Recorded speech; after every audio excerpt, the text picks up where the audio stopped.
Hello, everyone, and welcome back to the Commander's Forge. My name is Andy Bentley, and the Forge is an area for me to talk about magic, Commander, and anything else that kind of pops up in this crazy world as I try and survive with my mental illnesses. That said, today I kind of want to take a look at March of the Machine Aftermath and kind of give a brief overview of it and just talk about some of the cards that I kind of want from it. But all in all, that's about how I feel about the whole Aftermath thing. I don't really plan on going out and buying a ton of 5-card booster packs. Yeah, especially when it's going to cost the same amount as a regular booster pack. No thanks. That said, there are some cards in the boosters that I am kind of interested in. The Coppercoat Vanguard, which is the 1 in a white human soldier 2/2, but other humans you control get +1/+0 and have Ward 1. Is it anything terribly exciting? No, but I do have a mono white humans deck that would fit in. Metropolis Reformer is 2 in a white. That's an Angel Cleric. It's a 2/3. It has Flying Vigilance. You have Hexproof, and whenever it's dealt damage, you gain that much life. It's a shoe-in for Giada. So I can go through and just kind of pick out the few that I want, and I'll just end up ordering them. Like, there's the Vampire Noble with Convoke, the Markov Baron that's 2 and a black for a 2/2. It has lifelink, but it's also a Lord, so other vampires you control get +1/+1, and then it has Madness for 2 and a black. Further down the list, of the legendary creatures and the Planeswalkers turned legendary creatures, the ones I'm most interested in picking up are Jarina, Dauntless General, which is a white and a black for a 2/2 human soldier. When she enters, you exile a player's graveyard, and then you can sacrifice her to give humans you control hexproof and indestructible till end of turn. Danitha, New Benalius Light, 1 a green and a white for a 2/2 human knight with Vigilance, Trample, Lifelink. And once during each of your turns, you may cast an aura or equipment spell from your graveyard. Yeah. But then it kind of falls off from there. I don't really see a ton here that I'm like, oh, I really want to build this. Like, sure, Samut Vizier of Noctamoon, which is 1 a red and a green for a 2/3 human warrior cleric with First Strike, Vigilance, and Haste, and whenever a creature you control deals combat damage to a player, if that creature enters the battlefield this turn, draw a card, is kind of like a cool build around for Dash, I guess.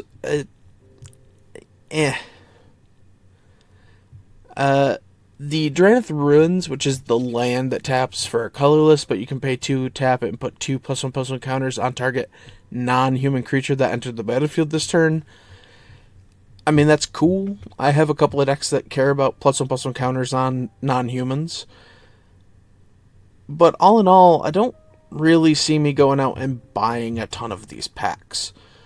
I will pick up just the few singles that I end up wanting, and if I have an idea later on down the road where I'm like, oh, this would go well in there, I'll pick it up. Yeah, that's about all I really have to say about Aftermath. And yeah. Although there's one other thing I wanted to touch on with the commander decks from March of the Machine that come with the Plane Chase cards. I have a Plane Chase deck that I've had for a couple of years now. No, more than a couple of years. I've had it for a few years. And they are all sleeved in oversized Magic the Gathering backed sleeves. And I cannot find them anywhere to save my life because I want to get the new Plane Chase cards and add them to my Plane Chase deck. But so far, I don't think they're in production anymore. So, I will have to find an alternative. It said, if you don't have at least a small plane chase deck for Commander Nights, it's actually a lot of fun to just pull out a few plane chase cards, shuffle them together, and say, hey, we're going to play like a chaos game of Commander tonight. That's it. That's all I've got on that. I'm going to kick this to the mid-roll ad, and then when we come back, we're going to talk about something else. I'll be right back. Hey, I just want to take a minute to tell you about my Patreon. I know times are hard for everybody, and I know it isn't easy to shuffle around bills and stuff. Believe me, I know that.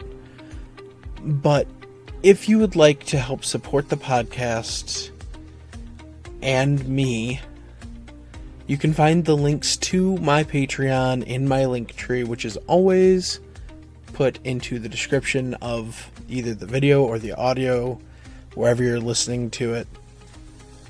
It would really mean the world to me. Honestly, I'm just struggling to make ends meet most weeks. But that's it. That's all. If you want to help, the links will be where you can find them. And we're back. Now, today I would like to talk to you about a noble bear. Yes, a noble bear. That noble bear's name is Wilson Refined Grizzly. 1 and a green for a 2/2 bear warrior. The spell can't be countered. It has Vigilance, Reach, Trample, and Ward 2. Choose a background. Our background is Noble Heritage. 1 and a white for a background. Commander creatures you own have, when this creature enters the battlefield, and at the beginning of your upkeep, each player may put 2 +1/+1 counters on a creature they control. For each opponent who does, you gain protection from that player till your next turn. So, this is a pure +1/+1 counter deck. There's very little else this does. We just want to throw counters on everything. Now, the first thing I always kind of include whenever I have Noble Heritage in a deck is Orzhov Advocist. 2 and a white for a 1/4 human advisor. At the beginning of upkeep, each player may put 2 +1/+1 counters on a creature they control. If a player does, creatures that player controls can't attack you or a planeswalker you control until your next turn. So it's just another way to double up on the counters there, and that is something that we are going to want to do in this deck. Now, moving on, looking at the creatures themselves, we're going to start with Voice Envoy. 3 white for a 3/3 human cleric. At the beginning of your upkeep, put a +1/+1 counter on each other creature you control. One of the biggest things I've found with something that's trying to Voltron out or anything like that is you are very susceptible to your commander being removed multiple times. We also need backups for if our commander is removed multiple times. And the best one we have is the Ozolith, which is a single mana for an artifact. And if a creature leaving the battlefield would lose counters, the counters go on there, and then at the beginning of combat, you can move them onto something else. But moving on in the creatures, we have Lyzel, Velkith's Champion, 2 and a white for a 3/3 Gith Warrior. If you would put one or more counters on a creature or planeswalker you control, or on yourself, put that many +1 of each of those kinds of counters on that permanent or player instead. It has Choose a Background, and this deck I'm talking about now was actually used to be Lyzel and Noble Heritage, and then I wanted to add green. After that, we have Rishkar Pima Renegade, 2 and a green, 2/2 Elf Druid. When it enters, you can put a +1/+1 counter on up to 2 target creatures, and each creature you control with a counter on it has tap, add green to your mana pool. Keyleth Sunmane Familiar, 1 and a white for a 1/1 horse. Whenever a commander you control attacks, put a +1/+1 counter on it. It has partner. Luminarch Aspirant is 1 and a white for a 1/1 human cleric. At the beginning of combat on your turn, put a +1/+1 counter on a creature you control. El Haru, Solemn Ritualist, is 4 and a white for a 3/3 human monk. When he enters the battlefield, you put a +1/+1 counter on up to 2 other creatures. Whenever a non-token creature you control with a +1/+1 counter on it dies, you make a 1/1 white spirit creature token with flying. It also has partner. Colonial Hydra, 3 green for a 0/0 Hydra. It enters with 4 +1/+1 counters on it. It has trample, and then whenever it attacks, you double the counters on anything you control. So, yeah, just a very basic package when it comes to creatures that are going to do things like putting counters on stuff. And we want to make sure we always have a couple of creatures out, because you never know when a Fleshbag Marauder is going to end up trying to ruin your day. But then we get into the enchantments. Let's do the enchantments next. A card that's slowly been creeping up on me as a card I like to put into green decks is Roaring Earth. It's 1 and a green for an enchantment. Whenever a land enters the battlefield under your control, put a +1/+1 counter on target creature or vehicle you control. It also has Channel for X green. You can discard it, put X +1/+1 counters on the land you control. It becomes a 0/0 green spirit creature with haste. It's still a land. Sparring Regimen is 2 and a white for an enchantment. When it enters the battlefield, you can learn. Technically, there is no sideboard in Commander, so you can't do that part, but you can still discard a card to draw a card. But whenever you attack, you put a +1/+1 counter on an attacking creature you control and untap it.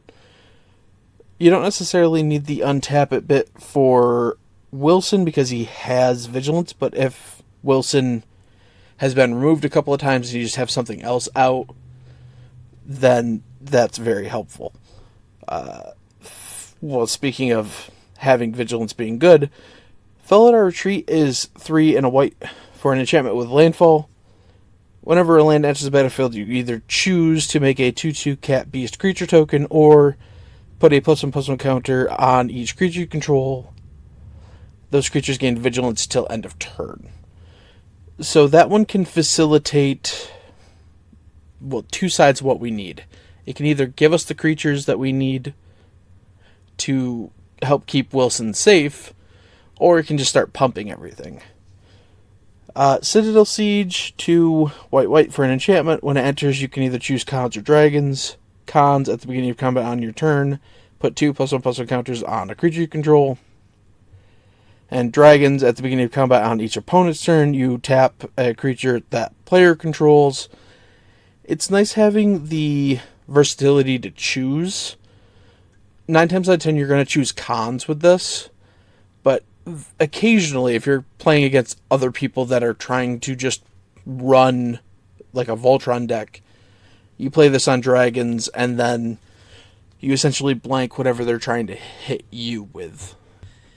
And to round out the enchantments, we have Leyline of Abundance for 2 green. If it's in your opening hand, you can put it into play.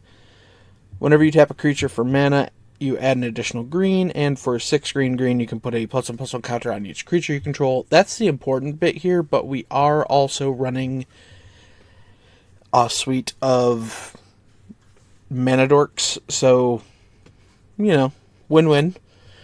And Hardened Scales, single green enchantment. If 1 or more +1/+1 counters will be placed on a creature you control, you put that many +1, so, Now, the trick is people are going to want to remove your commander. So you're going to want to have repeatable ways to get those counters, and I found a good way to do that is with artifacts. So Bow of Nylea, 1 green for technically an enchantment artifact, but attacking creatures you control have Death Touch, but you can pay 1 a green and tap, and either choose to put a +1/+1 counter on a creature, or have Bow of Annihilate do 2 damage to target creature with flying, or gain 3 life, or put up to 4 cards from your graveyard on the bottom of your library in any order. The Greatsword of Tyr, which has slowly risen and been one of my favorite equipment from the year. 1 and a white for an equipment. It has equipped for a single white, and whenever the equipped creature attacks, you put a +1/+1 counter on it and tap up to 1 target creature defending player controls. It might not seem like a great card, but the number of games that this card has swung in my favor is a lot. And then we'll round out with Armory of Iroas. 2 mana for a equipment, equips for 2. Whenever the equipped creature attacks, put a +1/+1 counter on it. Nice, simple, easy. And yeah, that's kind of it. It's a relatively simple deck. I don't really play it against the more competitive side of the things. I put this around the power of like a slightly upgraded precon. And I like having a few of those on hand for those days when, I'm playing with newer people or stuff like that. And if I wanted to make this a truly disgusting deck, I could. I just choose not to. Yeah, that's going to do it.